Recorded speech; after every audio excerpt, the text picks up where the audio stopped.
What's up, everybody? Welcome to the WaterBros Podcast. We're your hosts. I'm Zach. This is my little brother, Ben.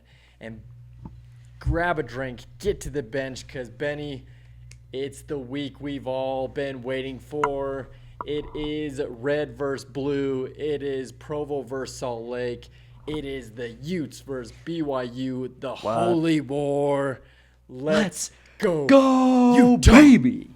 Let's Benny, go. what do we Utah. have coming up, dude? Oh, my word. It is Holy War Week, brother. Oh, man. I am pumped. We got a good episode coming because it is going to be Utah BYU heavy. This is what the people have been waiting for. This is Not only what the people, we have been waiting for. This is what we've been waiting for. So we've got some fill the jug. Got to start off on a good note. No matter what, hey, win or lose this weekend for anybody, we're going to fill the jug. There's always something that fills the jug. Always. Always something. Some high-quality H2O to follow that. High-quality H2O. H2O. Which, hey, the highest of quality this weekend. We'll get into some pop takes. So we'll dive into a little bit of NFL and then all things college football. It is going to be all Holy War, all BYU-Utah rivalry today. Yes, we're talking rivalries. We're talking X Factors. We're talking all kinds. I don't want to spoil it. I want to get, when we get there, we're going to talk about it. And we are going to touch on the power rankings, but we'll do that before we touch on some of the Holy War business. And, of course, we're going to call our shot, but there's a little switch up today, Zach. Instead of calling college first, we're going to call NFL first, and we're finishing it up with calling the Holy War to end the episode. Stay tuned, and we're going to call Holy War. We'll give our score predictions, so be thinking. Yep. Let us know what you think the score is going to be. We cannot wait. Yeah, let us know your thoughts. I've been waffling. I'm not going to lie. I've been waffling. I have been not wanting to call a little bit of the game. I'm not going to lie to you. I'm nervous, and I have nothing to do with it, but I'm absolutely nervous. That's what makes it great. That is what makes it great. That's why we love it. That's why we love it right there, man. This is why we love football. It's games like this. Games that mean everything, that impact culture, that impact the emotions of entire cities for the rest of the week and potentially the rest of the season. This is a big one. Yeah, there's a lot of added juice to this, of course, and we both know that. The whole state knows that. Salt Lake, Provo, the coaches, the players, even the players from out of state, they're being told about it. This is a big deal. So we're going to touch on all things Holy War, our thoughts on the weekend. But let's kick it off with some Fill the Jug, Zach. Do you want to start or do you want me to start? Yeah, I can go ahead and start, Benny. Okay. Before we dive too far into Fill the Jug, I just want to say if you've been listening along with the podcast, we just want to say thank you. Please follow. Thank you very much. Please keep coming to the bench. We appreciate it. We love it. And, if you have some thoughts, if you have some ideas, shoot them our way. We're open to constructive feedback here. I'm staying hydrated with Sir Stanley today. Sir Stanley. And we don't even have a deal with them. Let's call him up. Call up Stanley. And you know what's in there? Some Diet Dr. Pepper, baby. Ooh, there you go. Yeah, I got, it's nice and crisp. in true Utah fashion, Diet Coke. the Diet Coke going today. I love it. All right, but fill the jug. Let's get into that because there is a lot going on. As I said last week, we moved, and so my last week and a half since getting into the house has been demo. And you're going to maybe hear a little bit of background noise because my wife is currently sewing a Halloween costume, so that's exciting. That's awesome. So you can hear a little bit of a whir. She's probably going to critique that in the actual podcast audio. And I'll be like, hey, this time it wasn't me beeping. What's that sound? Yeah. What's that sound in the back? But no, we've been pulling baseboards. We're getting new floor. That's why I'm in the kitchen today. That's why I'm upstairs, not downstairs, because downstairs is a construction zone. We are redoing a lot in the house to make it our own, to make it our home, and that fills the jug. As hard of work as it is, it's awesome to put the love into the home and make it our own. Second, fill the jug, Benny, we celebrated one of my most favorite little people in the entire world, and that's my little girl. She had a birthday. We celebrated that, and she's 2, And I can't believe that. Just the most fun. The thing that I love most that she does right now is the way she says thank you. It's like, thank you, Dad. Thank you, Dad. Thank you, Dad. And she just is the sweetest little sweetheart, lights up the room, gets that from her mom. So that was a lot of fun to celebrate her. She is the absolute best. A smile that will melt the whole room. Yeah, 100%. She cheeses with the best of them and just is a little firecracker. She's the best. Yeah, she's honestly awesome. That's some high quality fill the jug right there. Yeah, and that's just non-sports related stuff. This weekend, apart from my Eagles, was good stuff. But if you really think about it, the Eagles were last Thursday. I mean, that was ages ago. That's a long time ago. So we don't even care about that anymore. It didn't happen in my book, but no, that's some good fill the jug. I was thinking about it because last week I feel like I didn't even think about what filled my jug, and it kind of made me reflect. I was like, you know what, I got to be better at recognizing the good just in the day to day. And so this week I came a little bit more prepared. But with Fill the Jug this week, obviously being at Lagoon with the entire family, that was an absolute blast on Saturday with our dad's last work-related family day at Lagoon, which was kind of crazy. I mean, we've been doing that forever. He's worked at that company for 35, 38, as long as we've been alive, we've been doing Lagoon Day. Yeah. Once a year. And for anyone that is unaware, here in Utah, Lagoon is our one and only amusement park. And not bad. No, it's not bad at all. Not a bad little amusement park for being small in small town Farmington, Utah. I guess Farmington's grown, but it's small potatoes compared to other amusement parks. Yeah. But no, 100%. And it's a good time, especially for the little kids. I can't ride the rides the way I used to, but no, having Rudy and, it was interesting because this might be Fill the Jug. I was thinking about this earlier, where I got sucker punched by both Drew and Rudy back to back. You did a little punching bag. Yeah, and the family jewels. A little speed bag action. Yeah, and the speed bag, they got one bag and then they got the other bag. So one took care of one side, the other one took care of the other side. But, and then they came back for more. Oh my gosh, they're ruthless. They were about to hit you while you were down, and we had to have a sit down moment with them. Yeah. Hey, hit a man while he's down. But no, it was an absolute riot to have all the cousins together, and Rudy loved spending that time with them. So that really filled the jug. Obviously getting to, it does fill the jug, but also doesn't. I had a work trip last week being in San Diego. It was an absolutely beautiful 2 days with a gorgeous sunset that Thursday night, while watching the game, eating some good dinner. That was awesome. That fills the jug. I mean, we live in a beautiful country. Yeah. So I've been thinking about that a lot. Like, this is a beautiful place. There's so much variety, just a hop, skip, and a jump over to the West Coast. We've got beautiful state of Utah that is going to be highlighted this week, on the national stage. Prime game. Yeah. Prime time game. Everyone gets to see the beauty that we get to see and the intensity. That all fills the jug. I mean, and the last thing for me is, since we're recording on Tuesday, that's starting to become a little bit of a theme, especially with these doubleheader Monday night games. It's hard. Monday night, it just makes it so tough because that last game gets so late, and yeah. Yeah, and I have to shout out Kel at work. Kel is the biggest BYU fan in proximity to me at work. Okay. So yesterday and today, I think this is all we've talked about is Utah BYU. And we can't, and I feel like we both know that there's just this complete bias where I just want to say, I just want Utah to beat the hell out of BYU. Yeah. And he wants to say, I want BYU to beat the hell out of Utah.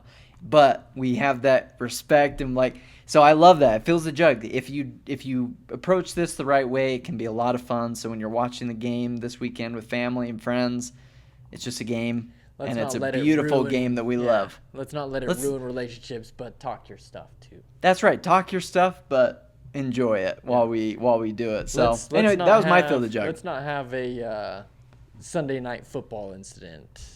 No, yeah. Let's not be Brian Branch. Yeah, let's not be Branch here. So, No, even that's though some that really good, disappointed that's me. some good fill the jug there, dude. It's just dog. I'm just so excited. I know. I We're just cannot right there. wait. Hey, and I just have to say, they're not going to see this, but shout out to my coaches, Kyle Whittingham, Morgan Scally, Jason Beck. Give me Jim Harding, Sharif Shaw. Give me all of them. All of them. Colton Swan. Give me every All of single one of them. I am pumped out of my mind. This is my coach garb. Yeah. So this is for you all because guess what? In the Utah BYU game, in Witt and Scally, I trust. And Beck. I believe in them. Yeah, 100%. Before we dive too far in, though, let's do. I can't help myself. High quality. I know I can't either. I'm so excited to get into it. But let's do some high quality H2O. Thank you, brother. And I'll kick this one off. So we've got, first and foremost, Drake May. Mayhem, I mean, we talked about him last week. He came right back and had another stellar game against the Saints, where the important stat that I want to highlight, so the Patriots end up winning the game. He is continuing to show out on the main stage, but he is the fourth quarterback under the age of 23, so 23 or younger, to have 5 straight games of 200-plus passing yards with 100-plus passer rating, and he joins the likes of Patrick Mahomes, who's done it twice, for the record, Dan Marino, and Dak Prescott back in 2016. So Drake May is putting himself in a category that I don't know if a lot of people saw this, but honestly, he has made the biggest sophomore jump of all those quarterbacks. Yeah, I mean, Drake May's surge, it seems like the Vrabel-Drake May combination, it just works. They are exciting to watch. Yep. And Drake May's looking dangerous. He's looking so good. Very good. And let's not forget about Josh McDaniels. That offensive coordinator, coaching matters. It makes a difference. 100% makes a difference. It makes a huge difference, and the Patriots are one of the best coached teams in the NFL. Yeah. And, I don't know if we haven't even said this at all, but our defensive coordinator got diagnosed with cancer. So we really wish the best to him and his family, New England. So we are the best coach team. So hopefully he recovers well. Yeah, 100%. I mean, all the thoughts and prayers out to him. That's a brutal battle to go through. But you got to know that the fan base is surrounding him and sending him 100%. And I'm sure, of course, he has his family and friends that are there to support him through it. Agreed. Diving into our next high quality H2O. And I hate to do this because this was against my team. This was against the Eagles. The Giants made the Eagles look foolish on Thursday Night Football, but I have got to shout out Bam Bam Cam Scatterboo. Shout out to Chef D for that nickname. 3 touchdowns and 98 yards. Benny Cam is just welcome to the NFL because he's doing his thing and it's so fun to watch him. He's an absolute beast, and I honestly love all of the memes and the videos of people impersonating him and just banging their head against a wall in preparation for games. The guy is just an absolute maniac. And why don't you just drop your phone one more time for the people? I know. That is not ideal. We're gonna shift some things around here so this is not dropping. What we need to do? Get little 3D printed phone holders that just sit perfect like a little easel. Yes. Is that the right word? Yeah. That Easel. felt like the right word. Little stand. Yeah, I do need that because sometimes it's a little slippery. Yeah, we're not loving these big bangs in the background. But that's what Cam Scatterboo's all about. He's just big banging all out there. If Cam has the ball, you better believe there's going to be a big bang. There's going to be a big bang. He's banging into someone. I mean, that one touchdown that he had on the goal line, I mean, he does not give up. No, I'm very impressed. He's playing against veteran dudes. I mean, he cracked Zach Bond, lifted him off his feet. I mean, Yeah, that's an all-pro linebacker. Yeah, like Zach Bond is a dog and Game changer in the Super Bowl kind of player.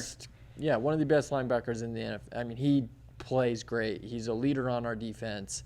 And, I mean, just Cam is lighting these guys up. I don't know if you saw the little soundbite of the Saints, and I'm not going to remember his name, the Saints defensive player basically saying that Cam's like a bad little kid. He's like, you get a hold of him, and he just keeps running his legs. Like, you can't stop him. He just keeps going. He's like a naughty little kid. That's a pretty good comparison, I'd say. Yeah, 100%. He just goes. Nonstop. That is some high-quality H2O for him. And who would we be if we did not end high-quality H2O with our Utes, and specifically Dampier with 3 rushing touchdowns? We got 3 rushing touchdowns, dude. Nakari Rogers with 2 rushing touchdowns. 2 rushing touchdowns. 5 touchdowns on the ground. 5 touchdowns on the ground for our Utes.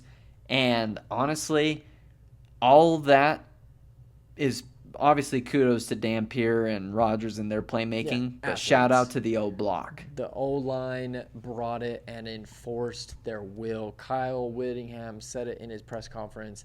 They did whatever they wanted. Yep, they dominated from whistle to whistle. In the pouring rain. It was awesome. So I love when you can win a game ugly. You can win a game pretty. It doesn't matter. You just do what you have to do. And if we're going to run the ball and only throw it 12 times, that's all we need to do. It doesn't matter. We're going to go run it down your throat and dominate. So shout out to them with some high-quality play. And they looked fresh. They looked ready, great. And ready to go. Such a great relief to see that, especially because the O-block did not show up against Texas Tech. So to see them come and just do their thing away it's what we needed to see. And they lived up to their hype. Yeah, lived up to their hype, lived up to their name, and we're going to be talking about them a little bit more later. But let's dive into some pop takes. So we're going to touch on a few quick topics in the NFL, what you coined, which I actually love this, the NFL 5 for today's episode. Yeah, we're going to do 5 quick takes here. Yeah, quick takes because we want to spend our time on another game. We want to get to the stuff that matters here. Yeah, we want to get to the stuff that matters this week. But first and foremost, are the Chiefs actually a problem again? No, Chiefs are going to be a problem, Ben. The Chiefs are a problem. They all of a sudden they get Xavier Worthy back. They don't have Rashee Rice yet, but I mean they looked great. Next week they got him back, and Chiefs are going to be a problem. And I think it's just old hat to keep saying the whole, well, the refs are on the side of the Chiefs. I don't want to hear any of it. They had games where they had 12 penalties and the other team had none this year. They've lost. It's such a old take. The Chiefs are just a problem. Yep. Period. Yeah, I was going to say, sometimes teams are just really good. And, you can say what you want about the referees, but they're always going to have an excuse for a team that does well. And Patrick Mahomes is that guy. Odds-on favorite to be the MVP as of today. Yeah, Lions obviously which is crazy. Are a little decimated in regards to their team is hurt. They're going through stuff, but the Chiefs look great. Patrick Mahomes is getting it done on the ground. Travis Kelce is looking athletic. Yeah, he had some sweet plays. And Xavier Worthy looks fresh coming back from his injury. So Juju Smith-Schuster can take a punch to the face. Juju Smith-Schuster might need a little nose surgery, but he's still going to be out there. Yeah, he's a dog. He's in there. And guess what? Chris Jones isn't going to be caught with his pants down again, I'll tell you that. He was playing lights out this last Sunday. Yeah, he wasn't really was. He wasn't going to be caught standing still, that's for sure. No, not at all. I feel like that was a one-time thing this year for sure. Yeah. No, the Chiefs are legit, and it starts and ends with Patrick Mahomes. Yeah, 100%. But, Benny, we're going to go now to your team. Patriots are legit. Hey. And I think wide open to take their division. Well, do you know who's in first place right now? The Patriots. The New England Patriots, baby. That's what I'm saying. First in the AFC East. Who would have thought? I think you would have thought. Yeah, it was a little like, bit of a homer take at the time, but was maybe it? You just know ball, huh? Was it though? Was Maybe I don't know. I'm picking them to win every week. Yes, am I? I have. Are they doing pretty good at that? They're doing pretty good at that. Not bad. So, not bad. So no, the Patriots are legit. They're a problem. Do I think that we're a Super Bowl contender at this moment? No, I don't.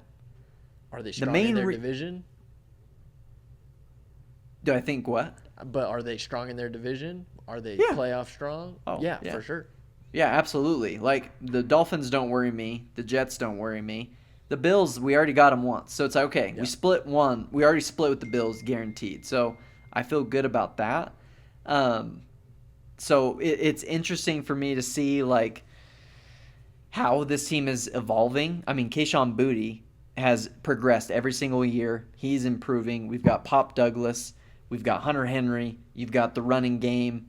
O-Block. Our guy, Will Campbell from LSU, is balling there at left tackle. Yeah. I'm a big fan, and Drake May is guiding the ship right alongside Vrabel and McDaniels that we were already highlighted. Patriots are a problem. That defense is strong, and they're only getting better. So they're not a team to sleep on, and we have a cupcake next few weeks of a schedule. So we're only going up from here. I couldn't agree more. I think that goes into, the next thing I want to say, Ben, and this is maybe a little spoiler for our power rankings, but Bucs and Colts are the best two teams in the NFL right now. Their records show it, but also just what they're doing on the field shows it. Yeah, their play talks. Yeah. Just finding ways to win. Like the Colts game-winning drive, at the end of their game, just moving the ball down the field, and Jonathan Taylor punches in the end zone. They are making it happen. Indiana Jones maybe is the best nickname in football right now. Oh, I love Indiana Jones. It's the best sick nickname. Daniel Jones has come alive in Indiana and is doing it, just playing out of his mind. Like you said, Jonathan Taylor. Tyler Warren. Looks fantastic. You can't go wrong with Warren. They're playing, love those players. They're playing Quentin Nelson. Ball. Yeah. He's arguably best or second best guard in the NFL. And that offensive line is showing why they've all been paid and they're balling out. I love the Colts, but let's just take a second to quickly talk about Baker Mayfield. And he had no Mike Evans. Igbuka goes out. Who's dominant. Bummed out about that. No Chris Godwin. Your top three receivers, who are no slouches at all. No Bucky Irving. Yeah. No, they're You're injured, and the Bucs continue still to winning. get it done. And Baker Mayfield is legit. Like, he just is so good. He warrants the MVP chance. Mm-hmm. He is leading his team, and there's not really anybody. I think we've always known that Baker Mayfield is just a guy's guy. Like, he is that guy that you see that, like, I would want to be his teammate, and I would do anything for that guy. I'd run through a wall for that guy. He's just relatable that way. You can just get that from just interviews and everything that you see from him. But, man, Bucs and Baker, they're cooking right now. Yeah, they're an absolute problem. That third down run that he had, that was some high quality H2O, where just the stiff arm, getting out of a sack from two players, stretching out the ball, like that's MVP, that's winning football. He'll go get it done. And then I don't know if you saw the clip of, I think it's Tez Johnson. Doing, just hit some insane acrobatics. The coolest flip, So cool. Flying, floating in the air. How about that for your first NFL touchdown, and that's your celly? That's pretty sick. It's so good.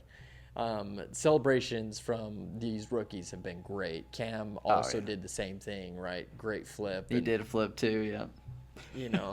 Looking great celebrations across the board. But, the Tez Johnson be like, I haven't done anything this year. It's like, no, they're chanting MVP for Baker Mayfield, brother. Yeah, who threw the ball? Yeah, it's too funny.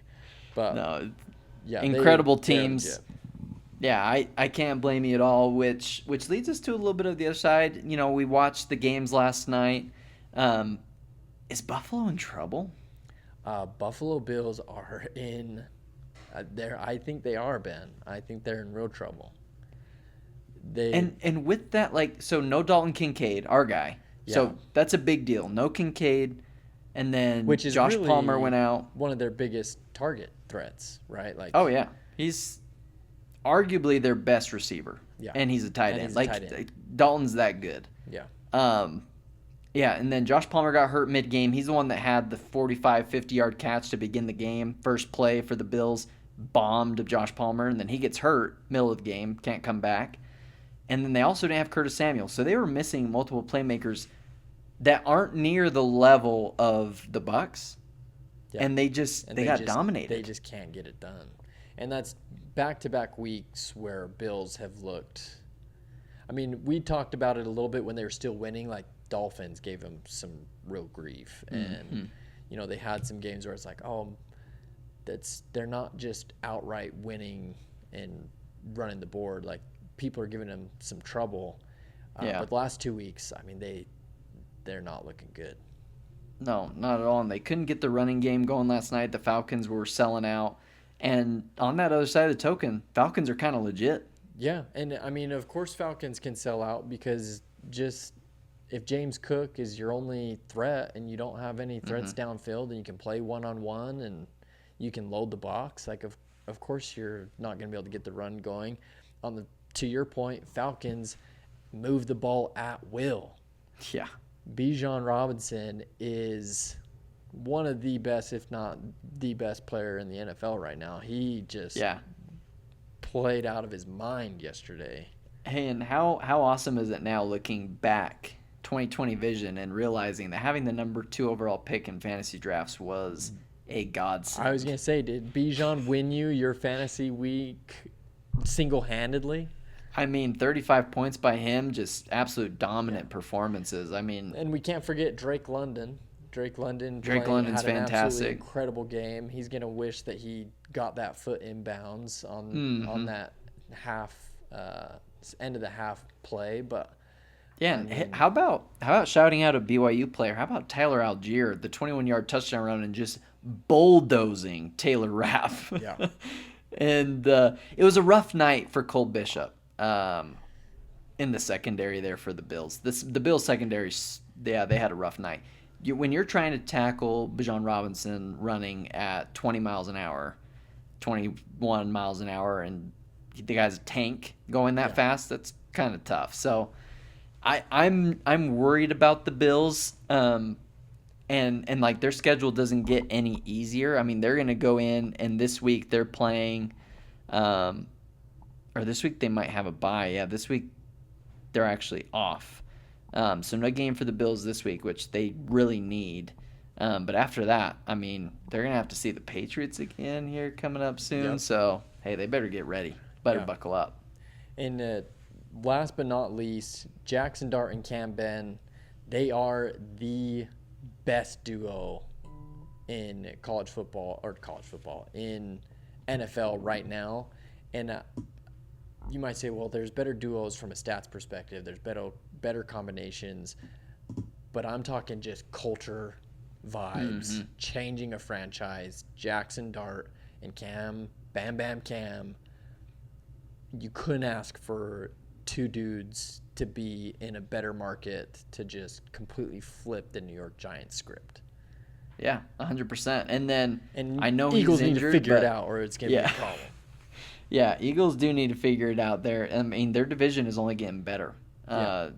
Cowboys need to figure it out. They're a teetering team, but the Commanders, they lost last night, but they're only up and coming.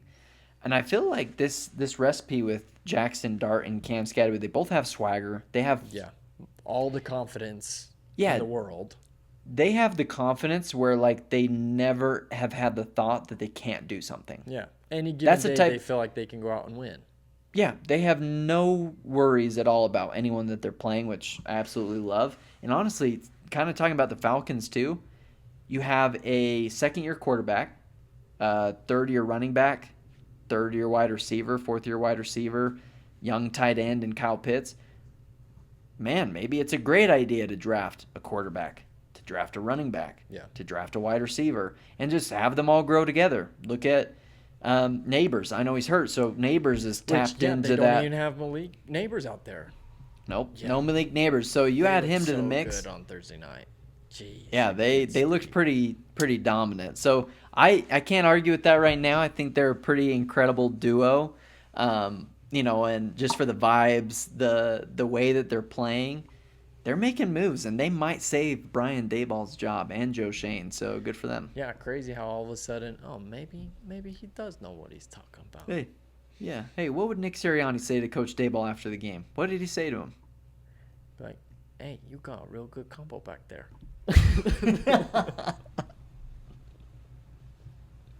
Hey, you must be playing some rock paper scissors with these guys. I can't do the voices. I can't either. I got nothing. I got nothing. But man, it was. You got a good combo back there. You got a good combo back there. Oh, they're unbelievable. They're hard to beat. So fun to watch, too. Yeah, fun to watch for sure. Great to watch. The Giants have needed that desperately. Yeah, it's just some entertainment. Period. 100%. Which leads us to, before we fully transition to college football, we're going to do our power rankings. We're doing it earlier than we usually do. We're going to throw in our power rankings, and we're going to dive right into the Holy War, baby. So, did you start last week with the NFC? No, you started last week with the AFC and got it done. Right. But let's fire it off. I'll do my NFC ranking. Perfect. And I want to make sure that I'm straight. I want to do this quick, and look at me. I'm floundering over here. Okay, so for the NFC, I'm going to give number one spot to the Bucks. I don't think you can argue with them looking the best. Again, stats or record and performance shows 2, 3, 4, and 5 really was tough for me to pick this week. I can't put the Eagles in at number 2 in good conscience right now until they start doing something more. I'm going to go number 2. I'm still going to give it to the Detroit Lions. No, I'm not going to give it to the Detroit Lions. It's tough. It's really tough to pick the rest of the NFC right now. Let's go. I'm going to go Buccaneers number 1. Detroit, I'm still going to go number 2. We're going to go Eagles, Seahawks, and I'm going to finish out with the New York Giants. It's really tough to pick right now, Benny. I think it is not easy. The NFL right now is extremely tough to see the board. I'm not seeing it. Maybe I should give it to the Falcons at number 5 because they all of a sudden looked like they could not be stopped. Well, let's do that. Let's give it to the Falcons at number 5 out of nowhere. It's tough to pick right now. It is tough to pick. I think I would differ just a little bit. So for me, Tampa Bay is number 1, and they're only going to get stronger with all these players coming back, getting healthy. For me, my number 2 is Seattle. And I think that's fair. I think the Seahawks are playing some incredible football at the current moment, scoring the ball well. I believe in that head coach, Mike McDonald, and you've got a great defense. So I do love what Seattle has going on. I would then put, for me, from a power rankings perspective, this is where it gets a little bit difficult because for me, the Packers had a bye. So they didn't play last week, or else I probably would throw them in there as well. But I think I'm going to go Detroit 3. Eagles are going to be my 4. And then my last team, you can give it 5A, 5B. It's San Francisco and Atlanta. I think those two teams. San Francisco is going to get healthy. George Kittle will play this weekend. So they're getting one of the best tight ends in football back. So the NFC is kind of tough. They lost their second best defensive player. So yeah, well, Zach, you can't say that right now. You can't make me laugh. Okay. No, it was absolutely awful. It's really tough right now to pick the NFC. The NFC, they can't buy anything. No Bosa, no Fred Warner. They are hurting on the defensive 100%. Side. That's fair. That's a good point. But that takes us right into the AFC, where number one in the power rankings, obviously, you know who I'd want to say, but number one is the Colts. Number one, it's pretty easy. It's the Indianapolis Colts. Number two, you know who it is. It's the New England Patriots, baby. Oh, yeah. No, it is the New England Patriots. I love that. They are on a roll right now. Like a rocket. They're on a roll, and they're not going to stop. So they're going to keep winning. Number three, Pittsburgh Steelers. I love the black and yellow vibe. They're surprising me, but they're winning really, really well. They have a great team. They're very well coached with Mike Tomlin, so I'm very pumped about them at 3. I'm going to put the Chiefs at 4 for power rankings. They are only getting better, and Bills will be my 5. Mainly because I want to keep Buffalo in. They're a great team. Yeah. They're going to figure it out. I believe in Josh Allen. I believe in McDermott. They're going to be okay. But some shifting around a little bit in the AFC for me. No, I agree, and I think I agree with you completely. I'm not quite ready. I think I might have Pittsburgh then Patriots right now is my only change. But otherwise, I mean, I'm Pittsburgh right did beat New England, so. Yeah, so I think I would go Indiana under Indiana Jones, Pittsburgh, Patriots, Chiefs, and the Bills hanging on by a thread, but need to do something to stay. Oh, I like that. Yeah, it's tough right now. It's like, hey, there's a lot of teams. There's not a huge separation yet, but I'm sure we'll probably get to that point. But enough with some NFL for right now. Enough with the NFL. Let's get to the holy war. Grab a cougar tail. Yeah. Grab a – what's a famous dessert from the University of Utah stuff? Grab a snow cone. I was going to say, you know what? In Salt Lake, instead of a cougar tail, grab yourself a beer. Grab yourself a Coors. That's what they're – and you know all the BYU fans are going to be like, oh, they're going to be drunk, obnoxious. They're going to be yelling at us. I mean, it might be true. It might be true, but guess what? I know a lot of BYU fans might be doing the same thing.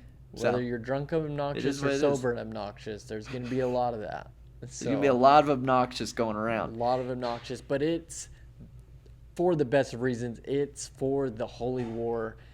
It's for Utah versus BYU. Ranked matchup. Bragging rights. Ranked matchup. It's for everything. I mean, this really is for everything. It really is. And that opens up our first point. So the first point, this opens up a little bit in the Big 12.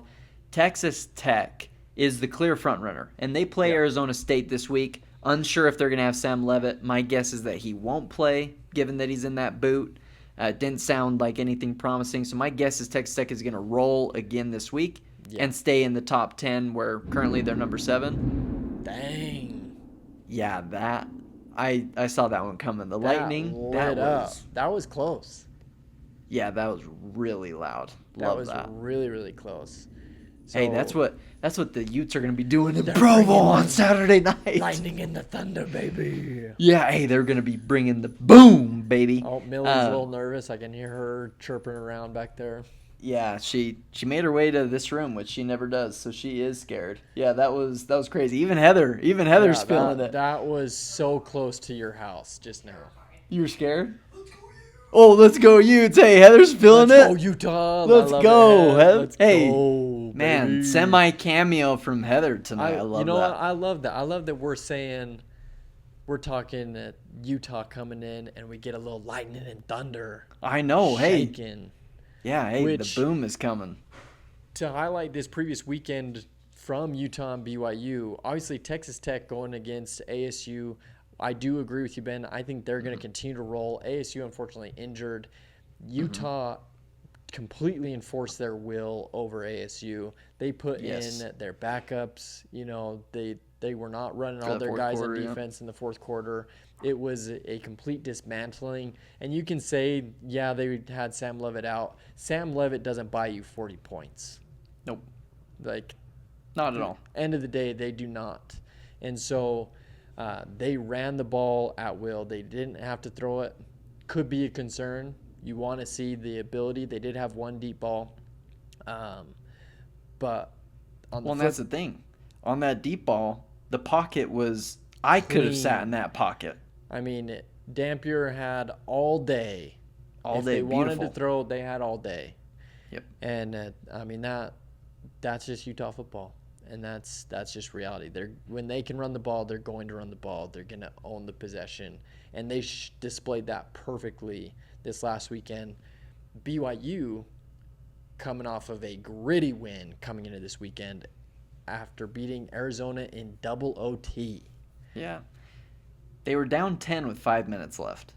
Yeah. So, what's crazy to me, and I will say this to begin, because the question that I pose is, will the winner of the Holy War determine the second team in the championship game?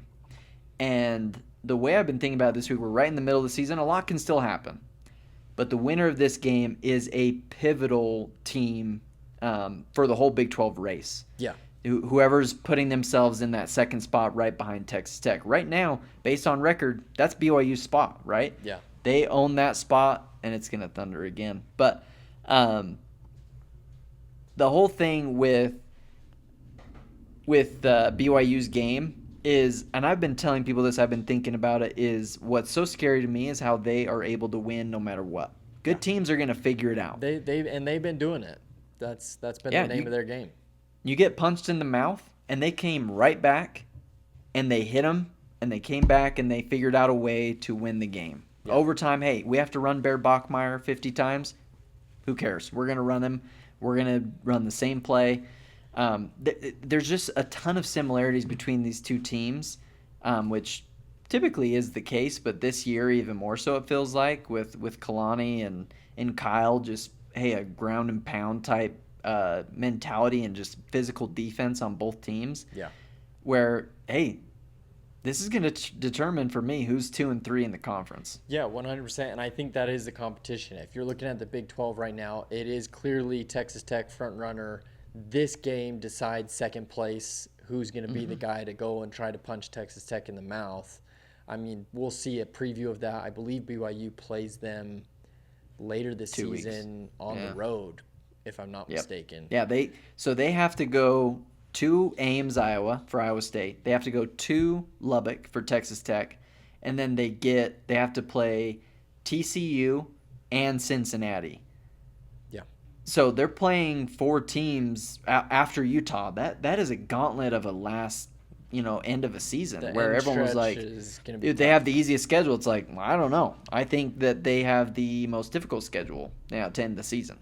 So we'll see how that goes. With the way things have shifted now in the Big 12. And I think Arizona much better than people would have expected coming into the season. 100%. And so that win is, like you said, the way that they got it done. They figured it out. They figured out a way to stay in and execute. And Bear has been playing, extremely well for being a true freshman and going out and getting the job done. He's playing great. 2 touchdowns, I believe, on the ground. Threw for 172 yards in that game. He's got ice in his veins. He's just making it happen. Parker Kingston very is clutch. Yeah, they're just making plays. They're playing well, and they didn't have Jack Kelly, their best defensive player, in that game, and still found a way. Their cornerbacks are long. They're lanky, so they can make it difficult on opposing receivers. Yeah, and they showed up when it mattered most. So that was impressive. Watching the game, I was, my immediate reactions were a little bit stressed out and not loving what I was seeing. But at the same time, you can't hate when a team goes out there and just makes it happen. So kudos to them. And I did I was basically told by my in-law Heather's family that I have to give BYU their kudos on an incredible win. So it was an incredible win, BYU. Good for you guys. Good teams find a way to win. They are a good team. No one's debating the fact they're ranked, 15 going into this matchup. Deservedly so. So. They have earned their spot there. They are 6-0. Utah is coming in with some momentum after back-to-back dominating Big 12 performances against West Virginia, who, but they beat them the way they were supposed to beat them. And Arizona State. Then beating Arizona State, which, last year was in the playoffs. They are an up-and-coming team in the Big 12. They're going to continue to have a good culture. Not fully healthy. Obviously, I have to get through that. So I definitely think this has championship game implications. But apart from Big 12 implications, Benny, to help those who maybe, let's be honest, most everyone who listens to this podcast is from Utah. Large percentage. Probably a lot of them. Shout out to the family for the support. We appreciate it very much. Co-workers, family, friends, everybody. But I think they understand. But what makes this so different? Why is this the best rivalry in football? I think for me, one of the things I loved, so the first time ever I listened to both Kyle Whittingham's weekly presser and I listened to Kalani Sitake. So Kalani had a great point about the teams, the game. He's like, hey, I worked it under Kyle Whittingham for 10 years. Yeah. I saw him transition from a coordinator to the head coach. I saw him transition from the Mountain West to the Pac-12. So Kalani Sitake is extremely familiar with the University of Utah. He played under Coach Lavelle Edwards. Kyle Whittingham played under Coach Lavelle Edwards. Yeah. And so Whittingham is a BYU player. Morgan Scalley played for the Utes. He's stayed a Ute. So he's a hometown kid. You've got guys like I'm blanking on his name. Aaron Roderick, the offensive coordinator for BYU. He has Utah ties. Yeah. To where he actually had some affiliation with Utah football. There's so many crossovers. So many the teams themselves, whether it be coaching staff, players.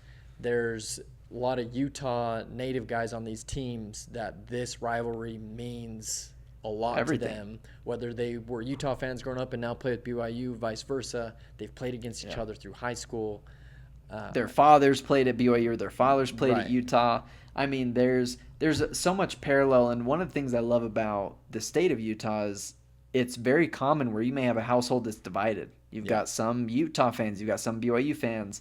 We have family members like that. Our cousins, our aunt and uncle love to point that out, where a few of their kids, they're BYU fans, but they are the Utah fans. So, and mom may not like this, but I know that mom is a BYU fan. I just know that she is. And she will say, and this is true for mom, she loves Utah football. And we're all about that. She will say, the state of Utah. Yeah. Yes, the state of football within the state. She loves when both universities are doing well. But in this game, she's wearing blue. Yeah, 100%. So it's like, even in our own home, you were a BYU fan for a time. There's a lot of people that have transitioned, whatever it might be.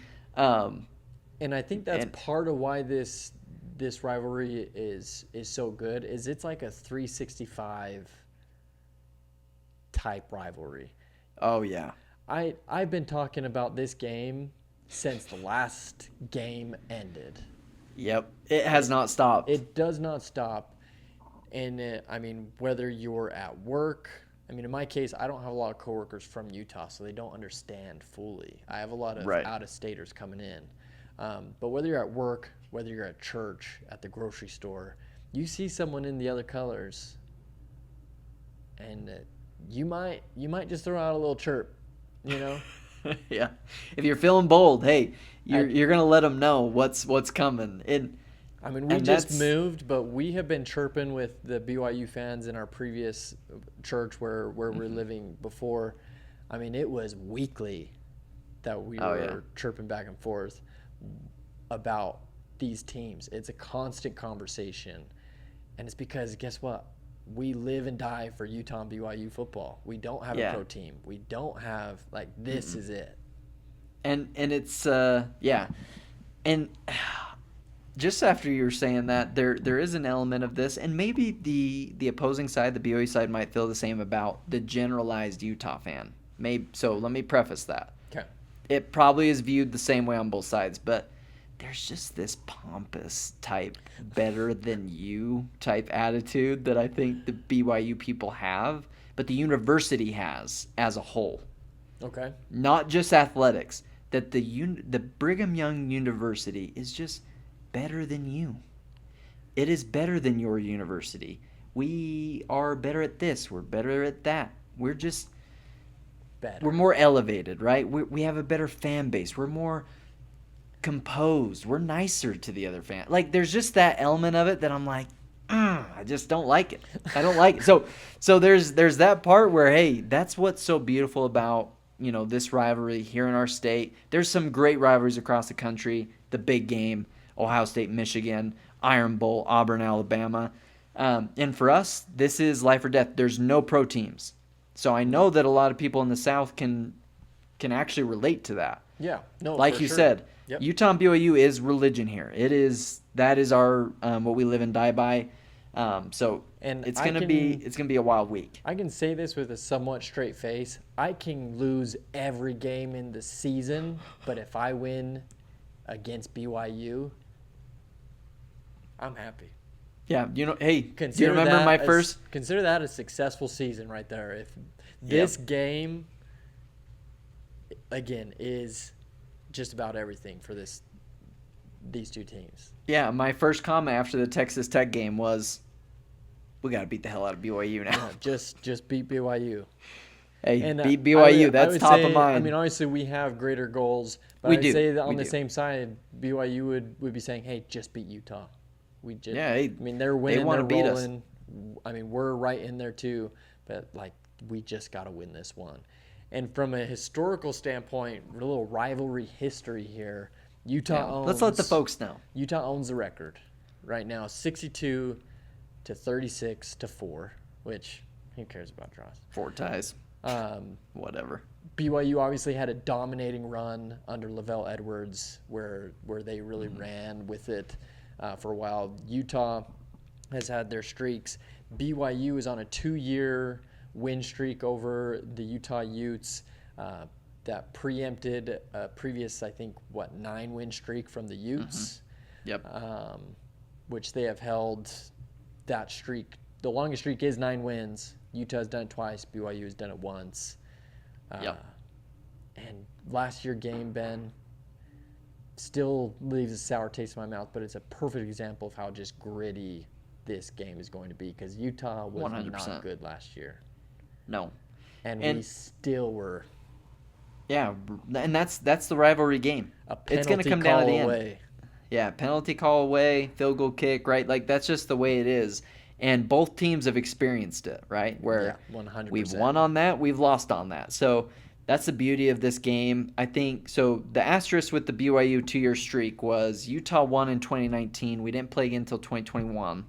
2021, BYU wins. 2024 was when we played again. When the first year in the Big 12 last year, BYU wins in Salt Lake. So I agreed with what Kalani said. There is no reason in the same conference why BYU should not play Utah every year. And it will be... It has to happen. It has to happen. Big 12 needs it. After Texas, Oklahoma left, Big 12 needs a rivalry with this kind of juice. Yeah, this is a big-time rivalry, and these are programs that are proud, winning programs, get the job done year in, year out. So this is also the first ranked matchup of this holy war since 2009. We're going back to... right after the Brian Johnson days. I mean, that's how far back. Utah was undefeated in 2008. So you're going back to the 2009 year. Both teams were undefeated. This is a big-time game. And you can feel it. I don't know if you can tell, the intensity already in the state, it's palpable. It's palpable. And Jay even said today, as we were talking about it, she's like, I don't like it because it feels like it's going to get nasty. Oh, yeah, I agree. That's how I feel. Hopefully it doesn't get nasty. That is not what I want. I don't think that's good for college football to have a nasty rivalry. I just want an intense, passionate one. And hopefully people can keep that on the forefront. I hope so. I'm waiting to hear how many people get in a fight at the game. That's what I'm waiting to hear. I'll tell you this right now. The best atmosphere in college football this weekend is going to be BYU versus Utah. And college game day, I love the program, but they snubbed the game. Absolutely snubbed it. So shout out to Big Noon Kickoff. Yeah, shout out Big Noon Kickoff. Feels like a little bit of a consolation prize. So glad, Ben, that they did not change the time of the game, because I would have been ticked if I was watching this game at 10 a.m. I know. This is not a 10 a.m. game. This 6 p.m. game is perfect. But college game day should have been here in Utah. Yeah, I'm honestly just, but they haven't been to Provo in a little bit, college game day. I feel like that should have been the location. Yes, 15 and 23 are the ranks, so they're going to 5 Ole Miss versus 9 Georgia. I Top get 10 it. matchup, But it's like, I get it. But they've done that. I mean, that's what they go to Georgia. They SEC season, and Alabama or in for ESPN. Like, this is pure proof of that. I mean, all like LSU Vandy, that's a good game too. Tennessee Bama, like there are some good games. Good games this weekend. That are sure. All those teams are ranked higher than BYU Utah, except Vandy is ranked lower than BYU. But it's but that's the best atmosphere. It's gonna be so loud and I mean, it's gonna be crazy. And could you imagine? Like, can you imagine them picking that game this weekend? What do you think? I guarantee you that Kirk Herbstreit picks Utah. Yeah, it's going to be interesting because the spread favors Utah right now, even though we're going into Lavelle Edwards Stadium. Weird 3.5 point favorites. Vegas knows something. They must. Part of me wonders if it's because they think Utah fans are more likely to bet, so they're maybe. That's pretty funny. But no, it's a weird line for us being the away team going into Lavelle Edwards Stadium, which has a crazy atmosphere. But I think Kirk will pick Utah, and Kirk will ball. I think Kirk will pick Utah. I do think Pat will pick Utah. For some reason, I think Desmond Howard will pick BYU. And Nick Saban, ever since he lost to Utah, he might have just something up his sleeve where he's like, I'm going to go BYU or something. I'm like, all right, whatever. It'll be an interesting game because if you look at the stats, if you look at how they compare, I don't think this is a straightforward pick at all. It is a pick 'em in the truest sense because it is a pick 'em, and they're like, but they're in Provo. Yes. So that's all I've been hearing. The line is interesting. I don't get it. Yeah. Because all I'm hearing is, they're in Provo. The game's in Provo. I would have expected the line to be like a -1.5, -2 to BYU. I thought it was going to be -1.5 BYU. That's what I thought. Yeah. So -3.5 Utah on the road, rivalry game. Yeah, I mean, but I think that we have to realize why they're doing that. BYU, very true. We both pointed this out. Arizona was their toughest matchup. They squeaked out a double overtime win. Arizona may have dropped the ball a little bit. Yeah. Yes, BYU is a great team. They went and won that game. No doubt about it. Won't take that away from them. But their best team now that they're going to play is Utah. And I don't think that anyone on BYU's fan base would argue that. No. Utah is a different animal than each of the teams that they've played. Both sides know that. So this is a tough game. I think that there's part of this that's like there's this nervousness of like you're just a fan of the team, but it's like Utah's got a great team. No, Utah is so good. It's like the NFL talent is there. Hey, maybe we go in and make it happen. Yeah, but I think that's where it's really going to come down to for me, if we're talking just like X factors in the game, Benny, it's going to come down to, I mean, variety of factors. You have to play all three phases of the game, right? Special teams, offense, and defense have to show up. Utah has to play consistent. Arizona State, they played consistent. They looked healthy. They looked clean. That was not the case against Texas Tech. So we need the Arizona State version of Utah to come out. Their best version of themselves, I think, beats the best version of BYU. Mm-hmm. But we've had some consistency issues this season. So that's a concern. But what would you say, Ben, what are you thinking are some of the X factors in this game for you? So I want to start with this. I'm a big vibes guy in a game like this. Let's play to our strengths. First and foremost, we go out there, away team picks the coin toss. If you win that coin toss, you ask for the ball. Yeah. Get off to a quick start, go and score. Get momentum early. Yes, I want to punch them in the mouth, drive one. That would be perfect scenario, right? It's like, hey, it's 0-0. Let Spencer Fano and Caleb Lomu block the hell out of that BYU defense, and let's run the ball, and let's just see, right? Let's set the tone. So for me, that's what I would want to see. I want to see our offense set the tone. That's an X factor for me is Utah's running game, offensive line. That if we can't run the ball, we are not going to win this game. Yeah, period. I would. It's agree just not with going to that happen. 100%. I think Utah lives and dies on, and honestly, I think this goes a little both ways. But that Utah will live and die on whether or not their trench wins that battle on O-line versus BYU's D-line. Yeah, for sure. That, and we've seen it already. Texas Tech was dismantling. O-line did not play well. I mean, No, not Dan at all. Beer was hurt, which doesn't help. But the O-line just couldn't get it done that day. And so they need to be the best of the best that everyone claims and what we've seen they can be. Yeah. And 100%. so I agree with that. Trenches is going to be probably first and foremost for me. In true Kyle Whittingham fashion, the turnover battle. You got to win it. Especially in a rivalry game. Turnovers are going to be huge. Last year, I feel like BYU just was so good at taking away the ball and having short fields. And we cannot give them those easy situations. And we need that defense to create those situations because, they're more than capable. We've seen them do it already where they're really creating great opportunities. And I couldn't agree with that one more. I mean, obviously that's straightforward. That's every game. If you win a turnover battle, your likelihood is going to go way up. But the offense just has to capitalize on those opportunities created. Yeah, and I think my last true X factor, and talking about this with Kelligan, Kel's gonna love this. He's been my closest BYU fan I've been talking about this game with, and he made a great point where the quarterback that's able to efficiently run the ball the best in this game, that's what it's going to boil down to.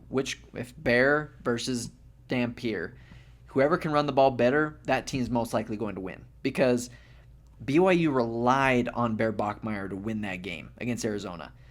It was almost where you see 4 people lined out to the left, and Bear gets the ball, and I'm like, Arizona, he's running it.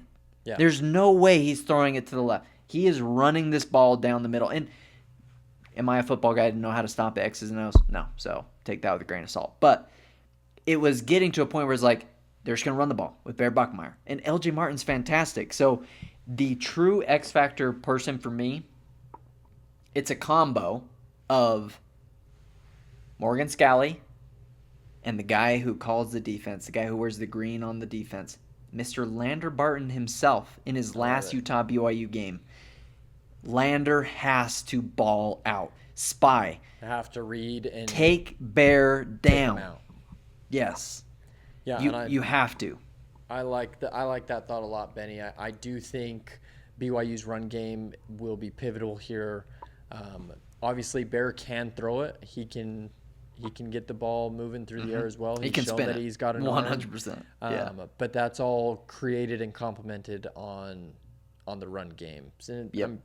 Utah, they may not throw the ball. You know what I mean? Like they're so run heavy. But I mean, Bear Bachmeier had I think 29 throws in the Arizona game, had both he and Martin had over 100-yard rushing games. Utah's defense cannot allow that. You know. Yep. But do you know what's interesting, though? Do you know what so I was listening to PFF today. They predicted this game, which I'll touch on what they predicted later when I give my prediction. But they were talking about, okay, if there is a weakness on BYU's team right now, if we could pinpoint one, they don't have a great pass rush. Their 2 most effective pass rushers are linebackers. It's Jack Kelly and Isaiah Glasgow, which just so happened to also be their just best defensive players, period. They're both fantastic. Don't know if Jack Kelly's healthy. What I've heard is that it was a dislocated shoulder. I hope he plays. That's to be completely honest, that's a big loss for BYU if he doesn't. If he's not out there. I guess I say that tongue in cheek. Do I hope he doesn't play? Yeah, of course. I mean, if they're down a player, great. But I hope he's healthy. I want best on best. Best on best. Because otherwise, there's always an asterisk, right? There's always an asterisk. Oh, we didn't have our best defense. Yeah, so I get it, and we've done the same. So like I've said that, but looking at the pass rush, I do think Utah will be able to throw if you give Devin enough time. He'll find the player that's open. We highlighted the Ryan Davis play. All he had was time, and he opened up. It was a great double move, beat him, no safety back for help. I feel confident in Utah being able to throw efficient passing game. We don't have to have bomb plays all the time. Just dink and dunk at the short. Yeah, be concise. Move the ball. Yeah, be efficient, make it happen. Jason Beck's going to call a good game. He's called big games. He'll make it happen. I think that ties well into Benny. The last X factor for me that I think is such a big difference from last year to this year, and why this game, I think, goes maybe Utah's way a little more, is Utah's third down conversion rate and red zone efficiency. For one, we couldn't move the ball last year, but this year, I mean, we're top in college football in that conversion rate on third down. They get it done. If you can keep, I mean, BYU has long possession times, long drives that they've sustained, but if Utah continually can convert those third downs, keep that defense on the field, and again, do all the things we just talked about, but also convert in the red zone, which they've been just so good at this year. I mean, That is a huge swing and difference compared to last year's Utes. Red zone efficiency is probably going to be pivotal. You can't go and can just you make score a key three. Stop? Yeah, can you make a key stop? Who's going to get the touchdowns? Who's going to force field goals? Bend don't break, right? Bend don't break. Yeah, bend don't break, for sure. Utah has been making teams break when it comes to red zone. Yeah, 100%. And that's where I think there's a lot of different X factors, but should we play a little Would You Rather? Yeah, let's play a little Would You Rather. Who would you rather? Who would you rather have? Let's start. Don't start with the one I put at number one. Let's end on number one. I like that. Yeah. So I'm going to go to number two. Which wide receiver core would you rather have? I'll go first on this one. What would you think? I'm going to pick BYU's. I think Chase Roberts, and I'm going to mainly highlight him, but I just don't think we have as many deep threats in our game. I think we have a diverse spread. I think we've thrown to a lot of guys, but I just think BYU has maybe more so that deep ball threat than we do, and it's led by Chase Roberts. Yeah, I think this was one where I was leaning BYU, mainly because who's the number one receiver across both teams, and it's Chase Roberts. And arguably Parker Kingston number two. He's dynamic. Both of them are extremely talented guys. And I do want to point out, it would not surprise me if we saw a lot of what we saw week one. Lander playing more offense, Smith Snowden playing more offense, seeing Jackson Benny playing offense. It would not surprise me if we pull out just multiple different types of packages and get those guys playing on offense. For the first time in years, I feel like the wide receiver core is closer. I believe a lot in Ryan Davis. I believe a lot in Tobias Merriweather. But behind that, it's like, do I really believe in a lot of these guys more than Chase Roberts, Parker Kingston, and that wide receiver core at BYU? So I'm leaning that way as well. But number two, how about the backfield? So how about our running backs? Yeah, Benny, why don't you lead out on this one? Who would you rather have, BYU's backfield or Utah's? Utah's, no doubt about it. Main reason why is they are hurt at the position. So no Sione Moa, who's their backup. Or else that makes it a lot closer because LJ Martin is fantastic. And he has almost 500 rushing yards on the season already. He's running wild. 100%. Carries up for a lot as well. That's on much fewer carries than what like Rodgers and Parker have. For sure. And I think that Kyle Whittingham pointed this out yesterday. Wayshawn was injured a little bit at the beginning of the year, was hampered by something. You know how ambiguous he is on not being detailed. Spill the tea there. But he's like, now he's healthy. Yeah. And so you've got Wayshawn, who feels good. Nakari Rodgers is healthy. So we've got both those running backs that I feel very confident in, and then Daniel Bray. We have a third running back who I think is darn near great. The best one. Fantastic. He's so good. He's dynamic. He's fast. Get him in the game too. So the playmakers on Utah's side, if we're looking at between wide receivers, backfield, and we'll get into some of the others, but just playmakers, Utah's looking number really one good there. And I think if I'm picking this one backfield wise, single running back, I'm probably taking Martin if I'm just taking one guy. But as a whole unit, you can't not take BYU, and that's just their running backs. If you throw in Ficklin that they can throw in Utah, the backfield, and then Devin Dampier as well being a true dual threat guy, it's just hard to compete with Utah's running game, and that's why they're ranked 8th in the nation right now. 100%. You know? Yeah, absolutely. So I love that, Benny. This one might be a little bit of a softball. Who would you rather have? O-line. O-block versus O-block. Who you taking? Yeah, I was going to say, I'm going with the Ute train, baby. Hey, can't stop the Ute train, baby. Yeah, man, that's taking me back to 2008. The Utah O-line. You've got 2 first-round picks on the bookends of the tackles and 3 NFL caliber interior offensive linemen between Togiai, Kump, and Mokafisi. Utah's offensive line, no question about it. And then we're pulling in a 6 offensive lineman. You bring in Alex Harrison. I don't care who you're bringing in. They are dominant coming out, on the offensive line side of things. I'm not worried about that at all. I think you'd be foolish to pick anything else.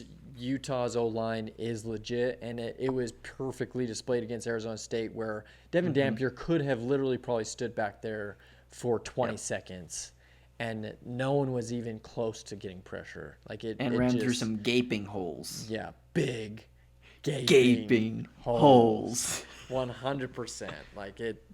The O-line got to tip the hat to Utah. Yeah. And then this one's an interesting one too. But Utah's defense or BYU's defensive unit?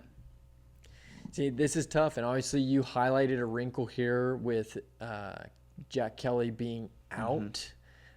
He's probably in Santa Fe if he's injured, Jack Kelly's Santa Fe. Are you there? Yeah, 100%. I love that. That's a good poll. Where does it say you have to live and die here, Jack Kelly? Go get your dream in Santa Fe. Yeah, exactly. Take the week off. Yeah, take the week off. We don't mind that. But I am going to go. I think this is a tough battle, but I'm going Utah's defense. I think the pressure that they get, we got John Henry Daly, who's going to make Bear Bachmeier's life so tough. You said it, Lander Barton, leader of that defense. He's going to have to play lights out, but he's more than capable. I can't wait to see the blitz packages that Scally brings, the pressure that is going to be on the Fano John Henry Daly combo is just so good, and got to give it to the Utes. Yeah, I completely agree. We're seeing this one the exact same way. And all due respect and admiration to Jay Hill. Jay Hill is fantastic, and that BYU defense is great. Yeah. I give the edge to Utah. Morgan Scally, head coach in waiting. He's dynamic. I would say that, hey, this is a game where Teo Johnson, he's got to show up. You've got Smith Snowden. But Smith Snowden's playing some of his best football. Elijah Davis. Yeah, hey, he locked up Jordan Tyson. Because when you look up, okay, he had 8 catches. But yeah, 8 catches for 40 yards. Yeah, no, they locked down Tyson, and I think that was a great boost to that secondary. Absolutely. That they could, they played lockdown defense by definition. They were wide on rice. They looked really good against Arizona State's. And Tyson, again, we've said it, incredible athlete. Is going to be a top pick going into the NFL and will be a guy, I think, at that level without a doubt. Yeah, I agree. And you've got Jackson Benny back there, Lander Barton. Both John Henry Daly and Logan Fano were in the BYU program at one point. So we've got both of our edge rushers, courtesy of the Y. Thank you very much. We will take them. So I feel very confident in that defensive unit, but Morgan Scalley, he has to be in his bag. He's got to be calling creative blitzes. He's got to be making it difficult on a freshman quarterback, which we'll get more to what Dad picked on the game, but Dad's point, Morgan Scalley in that defense is going to make him look like a freshman Saturday night. They're to gonna that, make I him agree look that. like the true freshman. Couldn't agree more with that, Pop. That take came in live as we're recording, so we appreciate Dad giving his input. Should have had him on the episode, so that's on us. We can have him on the celebration episode. Yeah, that's a perfect idea. I love that. Knock on wood, Just say, let's keep the good vibes. Good vibes. Yeah, good vibes all the way here. Next one, kicker. Kicker. Last year came down to a field goal by Mr. Farron himself at BYU to win them the game. And that is very potentially what this game will come down to. I sure hope it will come down to really close, really tight. I hope not. Yeah. But that's rivalry football. That is BYU Utah football. And so if I'm going kicker, and this is purely on stats, I think there's a lot to be said about ice in the veins. I think there's still a lot to be proven for our kicker for the Utes. Yeah, Dylan Curtis. Mm-hmm. He's a young guy. Dylan Curtis, I think, is going to be fantastic. No hate to him. But BYU's kicker's 100% this year. Yeah. And like we said, they keep finding ways to win. He's made them when he's needed to make them. And so I'm going to tip the edge for kicker to BYU. Yeah, I'm the same way. I mean, he beat us last year. Tipped the edge to him as well. Ice in his veins. He's out on his home field. Yeah. And this is and Dylan Curtis, I think, ultimately could be a better kicker overall. I mean, Dylan Curtis is fantastic, and he has a huge leg, so he can kick. He can bomb balls, but he's true freshman, so it's okay. Let's not let the game be decided by the kicker. That's my thought. Obviously as a fan, I just don't want it to end up that way. I'd rather let our offense and defense make it happen. Yep, yeah, I know. I agree. Agreed. Let's not put that pressure on Dylan Curtis. Yeah, and then that ends us with Bear or Mr. Spider-Man. Bear versus Devin Dampier. Big pick, Benny. 4 versus 47. Gosh, which crazy terrible QB number. I know. I hate looking at it, to be honest. Yeah, but it's definitely an attitude statement. So kudos to that Bear. Which he plays like it. Yeah, 100%. So I made the joke that they got bear, tiger, lion, and they've got to have a sister named Oh My, because whoever was naming his parents, in the bag on Oh My Bachmeier. Oh My Bachmeier. But Bear or Dampier, Benny, you know who I'm going to pick. Bear has been playing great. I think he has displayed a lot of talent, a lot of skill, especially being a true freshman. Give me Devin Dampier. Spider-Man. Yeah, hey, I'm going Spider-Man. I got to give it to him. And then he did the suey. Yeah, no, give me Devin he Dampier. had it. Yeah, I'm going healthy. Dampier. He looked like he was commanding that field against Arizona State. He is leading our team in rush yards. He can run the ball with the best of them. I think he's playing smart. He went down when he needed to go down after he picked up the first down. And so, I love what Devin Dampier has brought to the Utes, and I'm rolling that edge to Utah. Yeah, I am too. I'm rolling Devin Dampier mainly for a couple of those reasons. I think he's been playing with his offensive coordinator longer than Bear Bachmeier has, true freshman, but played more Devin ball, came with Jason matters. Beck. Yeah, played more ball. He's played on some of the biggest SEC stages. Bear Bachmeier, let's remember, this is his 7th game in college football. With Is not he a nails? lot of Yes. With not a lot of true tests, though. No. And you could say that about the Utah squad as well, not having a lot of true tests either. This is the biggest test for both of them. But for me, it's like you look at it, the road games for Bear Bachmeier have been East Carolina and Arizona. Yeah. And there's probably one other one that they played on the road, And they had slow starts or really close wins. Yeah, and I mean, those environments are not the same as what Devin Dampier's played in his career, where he's played in some of those SEC environments against Auburn, and playing really, really good football with a New Mexico offensive line versus what he's got here at Utah.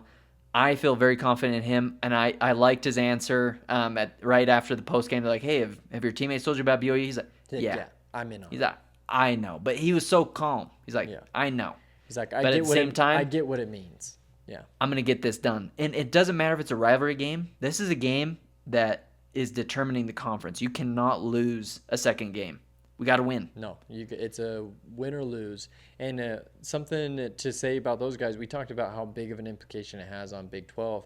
But let's talk, like, for those QBs, if Bear wins as a true freshman, he just commissioned a statue for him now. Yeah. He will be the hero in Provo. Yeah. But then Devin Dampier coming in first year, same story. There's just so much that comes from this game. 100%. Yeah, and I'll tell you, I love Bear Bachmeier. I think he's playing some fantastic football. Big fan of how he operates on, his attitude, his demeanor.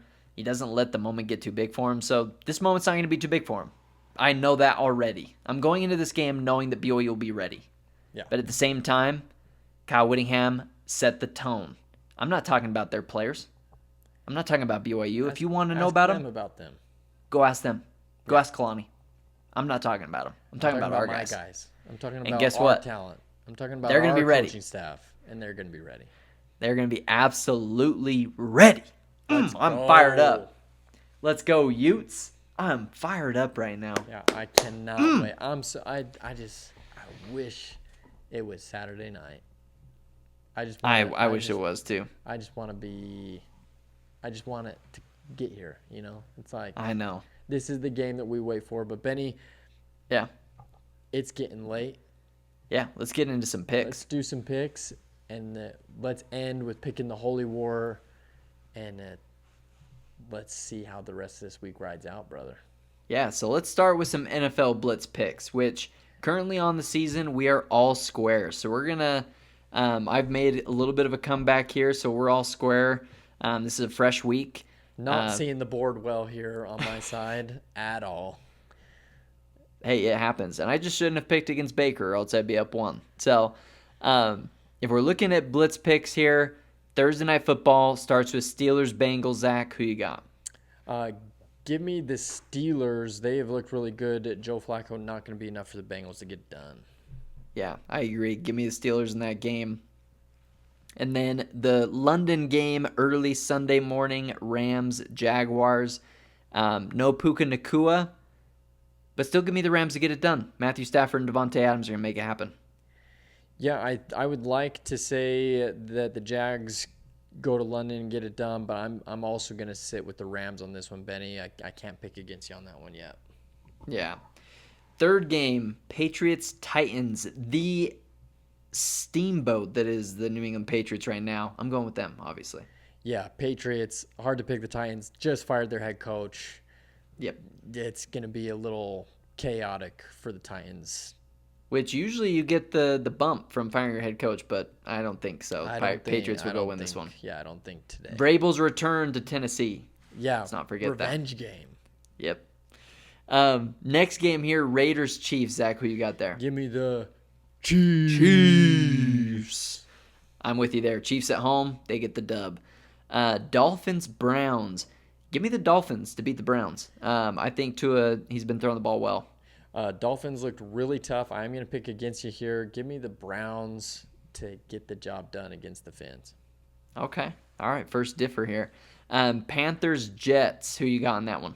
Panthers. I'm going to go with Panthers. They have started to look actually quite good, and Jets, not at all. No, Jets are struggling, to say the least. I'm going Panthers as well. Saints versus Bears. Give me the Bears in this game. I like what Ben Johnson's got cooking there. Yeah, Ben Johnson and Caleb Williams all of a sudden looking like they've got things figured out. I got to go with the Bears on that, despite Saints having some promising performances the last 2 weeks. Yeah, agreed. They're playing decently well. This next game, big game, Eagles Eagles versus the Minnesota Vikings in Skull Country. We're going to be up in the NFC North. Give me the Eagles. They have to get the job done. Come on, boys. Yeah, come on, boys. Get the job done. I was excited to pick this one. I'm picking Vikings to beat the Eagles at home. I'm expecting some turmoil in Eagles country. Next game here, Colts Chargers. Give me the Colts to keep this train rolling. Yeah, I'm not picking against Indiana Jones. Give me the Colts as well, Ben. Okay, this next game, Giants Broncos. Who you got here? You going with the best duo? Give me the best duo. I'm going to go back to picking the Giants. They're coming off of a high vibe, high momentum division win. Give me the Giants over the Broncos. Yeah, they're looking scary. They're going to Denver. Give me the Broncos to beat the Giants. Yeah, that's going to be a good game. I'm going to give them my AFC, they're my AFC West pick. I'm picking them. Packers Cardinals. Give me the Packers following their bye week to get a dub. Yeah, Packers should be fresh. Give me the Packers as well there, Ben. Commanders Cowboys. Who you got in that matchup? Despite their loss, I'm going Commanders. I think Cowboys looking real suspect right now. Yeah, I think they're looking a little suspect too. But I feel like this one's a little bit of a trap. I'm going to go Cowboys to beat the Commanders. I'll differ with you on this one. I think Dak Prescott can get the W at home against Jaden Daniels. And then Sunday Night Football, Falcons, 49ers, another solid matchup. Give me the Falcons to beat the 49ers with George Kittle coming back this weekend, hopefully. Yeah, 49ers take a huge loss, losing Fred Warner. They were stepping on Mac Jones. He's not fully healthy. Give me the Falcons to keep the Bijan train running. Yeah, hard to bet against them. And then another doubleheader Monday Night Football. We've got Bucks, Lions. Who you got in that first matchup? Big game. Give me the Bucks to get the win over the Lions. Yeah, I can't believe I'm gonna bet against them again. But I believe in MCDC, and they're at home. They lost to the Bucks last year. Give me the Lions to beat Baker Mayfield and the Bucks. Bounce back this week after a bad loss. Love it. And then our last game here, Monday Night Football, a second of the doubleheader, Texans Seahawks. Give me the Seahawks at home. Yeah, Texans Seahawks. Seahawks have just looked so tough. Benny, I got to go Seahawks on that one too. Yeah, I'm in agreement there. We have a few different ones together. That's NFL Blitz picks. But now for the main event, ladies and gentlemen. Shots for college game picks. We're calling our shots for the college game picks, which there are some pretty stacked ranked matchups. Our first one that we're looking at is number 10 LSU versus number 17 Vandy. Who are you going with in this game? Vanderbilt. I have not done a lot of previous study on these matchups. I've been all in on Utah versus BYU, but give me LSU on that one, Ben.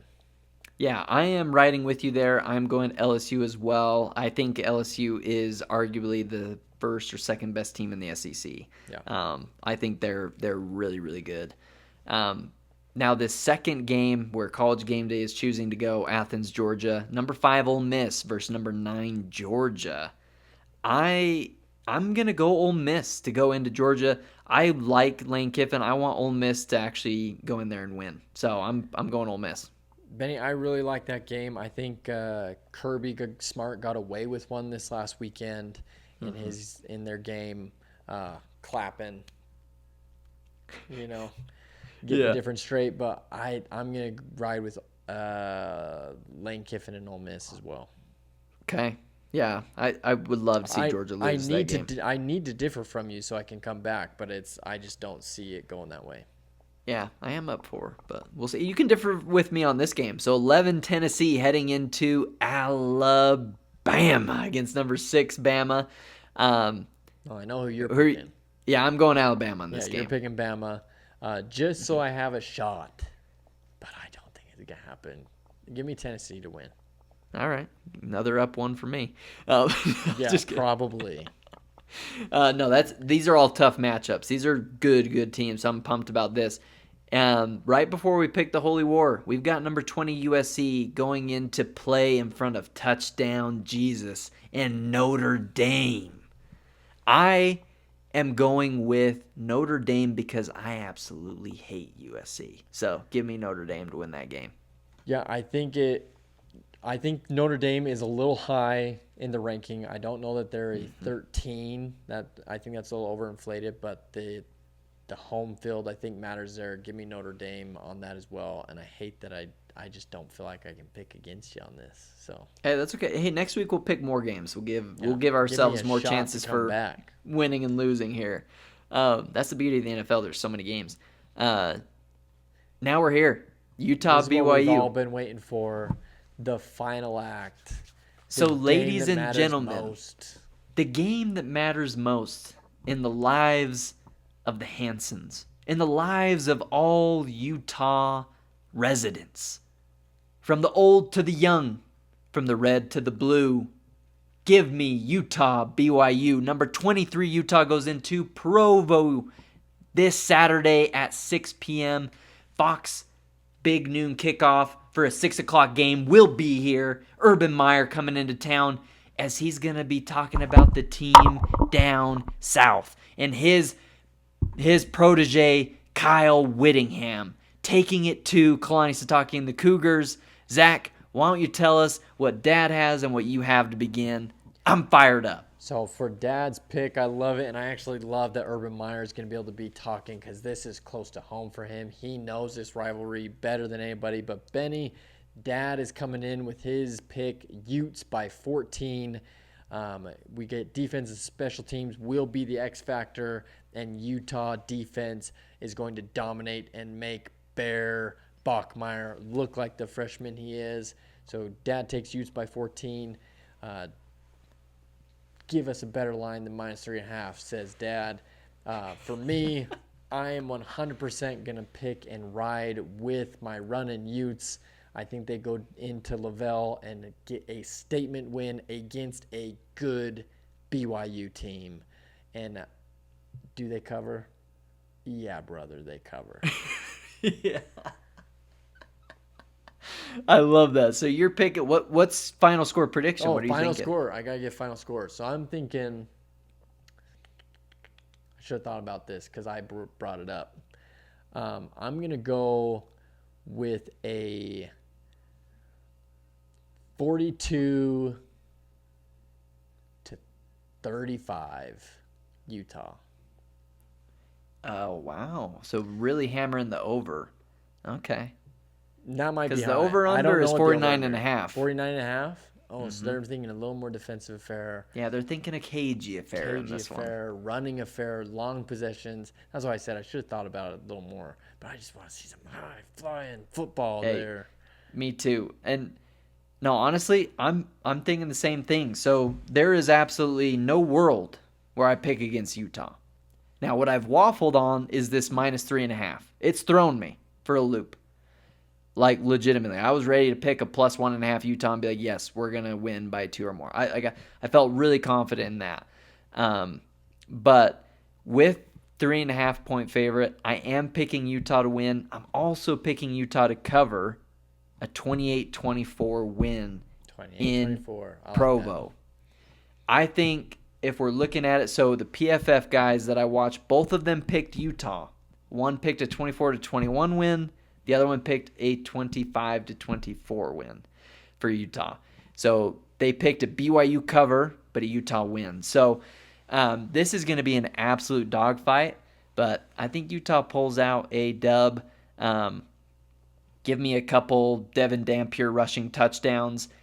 Look for J.J. Buchanan anytime touchdown here this weekend. I like his matchup. Benny interception. I think we definitely get a takeaway.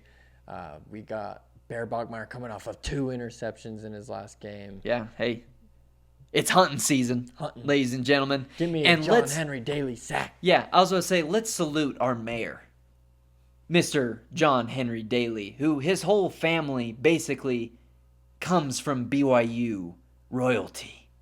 And our boy is wearing that crimson red heading into Provo, Utah, with all those BYU fans who will be watching him just wreck Bear Bachmeyer and his 4.0 grade point average that I don't care about. This weekend, ladies and gentlemen, Mr. Mayor John Henry Daly, thank you very much. Diplomatic mission into Provo, where he's going to have some, what do they call it in Star Wars? Aggressive negotiations. Yeah.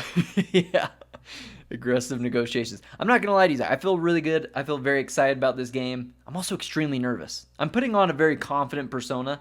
I'm very nervous. But at the end of the day, this is a rivalry game that will be decided in the most gritty, and I mean, it's just going to be a battle. It's going to be high emotions, and let's leave it all out on the field. Yeah. And guess what, ladies and gentlemen? Next week, win or lose, you will get an episode from the Water Bros on Wednesday of next week, no matter what. And we will sit in the pocket either way. Yep. Whether that I can guarantee. Flying high or in the depths, the important thing is we hope that you just enjoy every minute of this great weekend of the Holy War, the rivalry, the football that just gets us going. And Benny, most of all, what do we hope the people do? Hey, stay hydrated, ladies and gentlemen. Stay hydrated. Adios. We'll talk to you later. Go Utes! Go Utes, baby!